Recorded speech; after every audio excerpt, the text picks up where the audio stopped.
It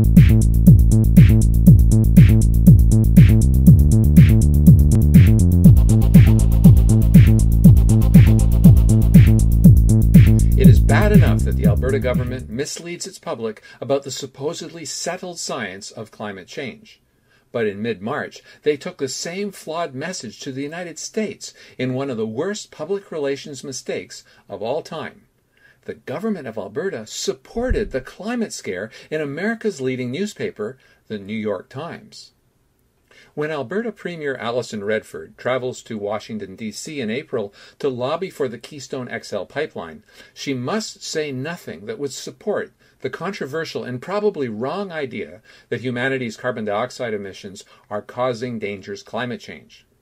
After all, the ultimate aim of climate activists is to end our use of fossil fuels entirely. Why would a province that derives most of its income from those resources support a movement that is trying to kill the market for the same resources? Premier Redford should prepare for the upcoming meetings by reviewing the very serious strategic mistakes in the advertisement her government recently took out in the Times. As a sample of the sorts of things to avoid in future Keystone XL marketing, I deconstruct Alberta's New York Times ad in this video. It's appropriate to start with a little bit of history as to how this came about. On March 10, 2013, the New York Times published an editorial entitled, "When to Say No." Here's what they said. He, in other words, President Obama, should say no, and for one overriding reason. A president who has repeatedly identified climate change as one of humanity's most pressing dangers cannot, in good conscience, approve a project that, even by the State Department's most cautious calculations, can only add to the problem. The New York Times continued to say, that decision, in other words, the decision yes or no concerning the Keystone XL pipeline, will say a lot about whether Mr. Obama and his Secretary of State, John Kerry, are willing to exert global leadership on the climate change issue. In itself, the Keystone pipeline will not push the world into climate apocalypse, but it will continue to fuel our appetite for oil and add to the carbon load in the atmosphere. There is no need to accept it. So how did the Alberta government respond to this attack? Well, according to Canadian press, a spokesman for Alberta Premier Alison Redford said that the Alberta government tried to get a guest column, an op-ed of their own, in the Times, but they were turned down. So what did the Alberta government do? The Alberta government paid $30,000 to the New York Times to buy advertising space to counter the Times editorial. It does seem ironic that the New York Times would benefit financially from the Government of Alberta for attacking the Government of Alberta's most important project. So here's the advertisement as it appeared in the New York Times on March 17, 2013.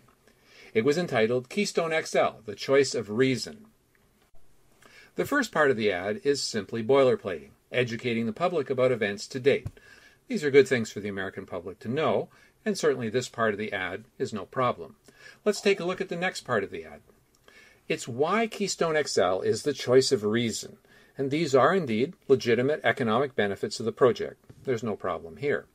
On the far right side, we see the same is true of a third bullet in the third part of the advertisement.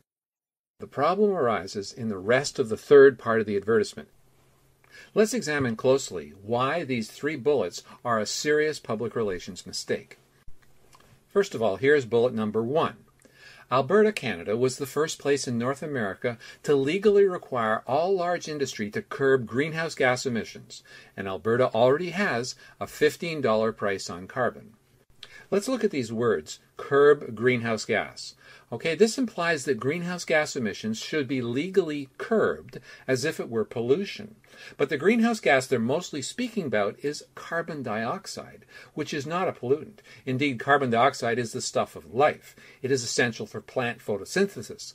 The increase in carbon dioxide has resulted in more crop yield across the world and a densification of forests. Of course, the reason that climate campaigners want to see CO2 emissions cut is because they believe that it's causing a climate crisis. However, this is a very improbable hypothesis, so it was vastly premature for Alberta to impose mandatory regulations on CO2 emissions. It's certainly nothing to boast about. Let's look at the words price on carbon. In fact, Alberta does not have a price on carbon. Alberta's tax is on carbon dioxide. It's a benign gas that is just one of thousands of compounds that happen to include carbon. The misnomer of calling carbon dioxide simply carbon has a very serious consequence. Most people think of carbon as something dirty, like graphite. But in fact, carbon dioxide, as we said earlier, is a benign gas. Carbon is in you and me. It's in birds and trees. It's also in poisons such as PCBs. Carbon is also in carbon dioxide, but that is certainly not a pollutant. Dropping the two oxygen atoms off of the CO2 molecule and simply calling it carbon makes about as much sense as dropping the oxygen atom off of water, H2O, and calling it hydrogen. Imagine getting your next water bill labeled your hydrogen bill. The carbon label for carbon dioxide is no less deceiving and no less problematic either. Now let's take a look at the second bullet in the third part of the Alberta government advertisement. Alberta, Canada is committed to pushing the bar higher on its leading climate change policy that already includes a $1.3 billion investment in carbon capture and storage and a fund that is helping to finance more than 40 clean technology projects. Now there's a number of problems here. First of all, a leading climate change policy for a northerly region such as Alberta would be one that focused on preparing the province for cooling, not warming. You see, only a small drop in temperature is needed for us to lose a lot of our wheat crop on the prairies. So, indeed, we should be preparing for the possibility of cooling, which some scientists, especially those that work in the solar science area, say is more likely.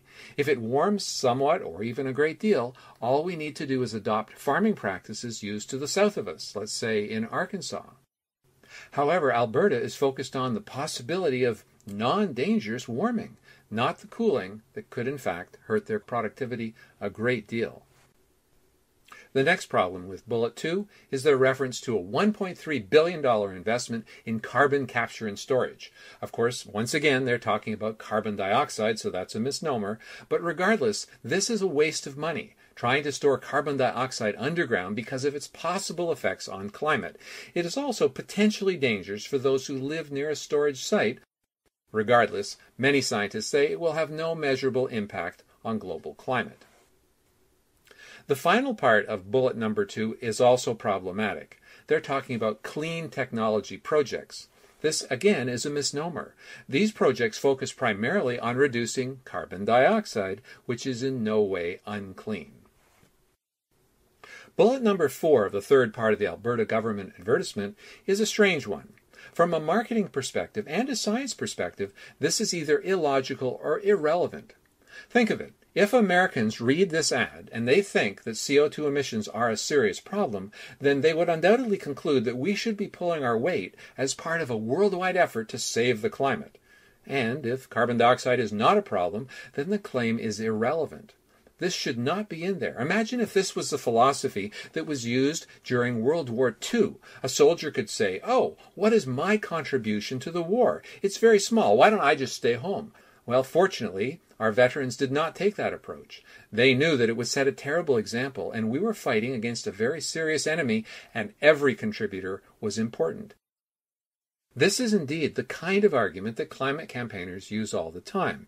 We are facing a global crisis, they say. Everyone must contribute to solving the problem. Intellectually, if you accepted the climate scare as reality, then indeed they would be right. And so this marketing approach not only gives credibility to the climate alarmist cause, but it also will appear illogical and immoral to many who actually believe the science behind the climate scare. The Alberta government advertisement also directs the public to this website. And here's one page on that website. Let's take a close look at what they're actually saying. To meet global targets for reducing greenhouse gas emissions and avoid irreversible climate change, a collection of different actions is needed from countries around the world. The United Nations Intergovernmental Panel on Climate Change, the U.S. administration, and our own federal government agree that carbon capture and storage is crucial to help the world make necessary long-term reductions in greenhouse gases. Now, it's important to know that large-scale CO2 capture and storage will not be possible before the 2020s at the earliest. Concerning the Alberta government ad in the New York Times, it's a very serious public relations mistake, because it effectively is feeding the fire that is threatening to burn down the province's major source of wealth, its fossil fuels. If you indeed do support the idea that carbon dioxide emissions from fossil fuels are causing a climate crisis, then you are in fact supporting the eventual outcome of the climate campaign, and that is indeed to end the use of all fossil fuels. So what should the Alberta government have said in their advertisement? Here's a responsible and correct message. The science of climate change is immensely complex. While the field is advancing, it is not yet sufficiently mature that meaningful forecasts of future climate are possible. The influence of human-induced CO2 emissions is even less well understood. However, we recognize that many Americans are concerned about the possibility of climatic problems due to CO2 emissions from the oil sands. Consequently, the Government of Alberta is taking the following steps. Number 1. We are convening open, unbiased hearings into the climatic impacts of the oil sands.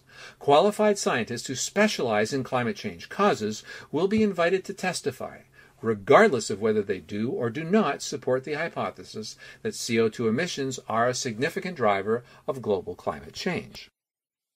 As a footnote, the government could say to justify their actions, for too long, governments have promoted the idea that there is only one correct position on climate science. This is a mistake. No responsible government should spend billions of taxpayer dollars on an issue without thoroughly examining all reputable points of view. We will now do this on the climate file and encourage other governments to do likewise. The Government of Alberta will continue to take no-regrets actions to save energy and reduce air, land, and water pollution where they cause problems. This will also reduce greenhouse gas emissions, including CO2, as we increase efficiency. Some people watching this video might wonder why I'm recommending including the reduction of greenhouse gas emissions as part of this message. Well, there's nothing specifically wrong with reducing CO2 if indeed it's done as part of a no-regrets policy, if it's a concomitant benefit, quote unquote, as we increase efficiency. Since many people are concerned about greenhouse gas emissions, it's important for them to know that no-regrets actions to save energy and reduce pollution will indeed, in most cases, also reduce carbon dioxide. However, if the focus is on carbon dioxide, we end up with plans such as sequestration of carbon dioxide underground, which actually increases pollution and reduces energy efficiency. So, greenhouse gas reduction is a side benefit of reduction of pollution, but it's not something we should focus on. The third recommended message for the Government of Alberta would be the following. We will continue to fund research into the causes of climate change with a goal of someday being able to more accurately forecast future changes. This will allow society to better prepare for whatever climate change awaits us in the future. Finally, the government will continue to implement adaptation measures to help our citizens prepare for future climate challenges, cooling and warming, drought and flood, and other changes possible in our highly variable and unpredictable climate. The real cost to Albertans of the New York Times ad was far more than $30,000 because they effectively supported the main argument of their opponents. This approach will sway no one, and if they continue this way, it's a one-way ticket to a future with no Keystone XL, no Northern Gateway pipeline, no oil sands, and ultimately no coal, oil, or natural gas either. Canada will then become a nation of have-not provinces.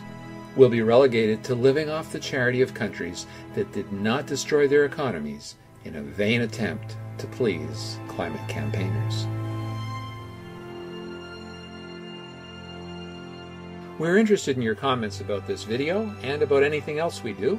If you'd like to contact me or others at the International Climate Science Coalition, here are our coordinates.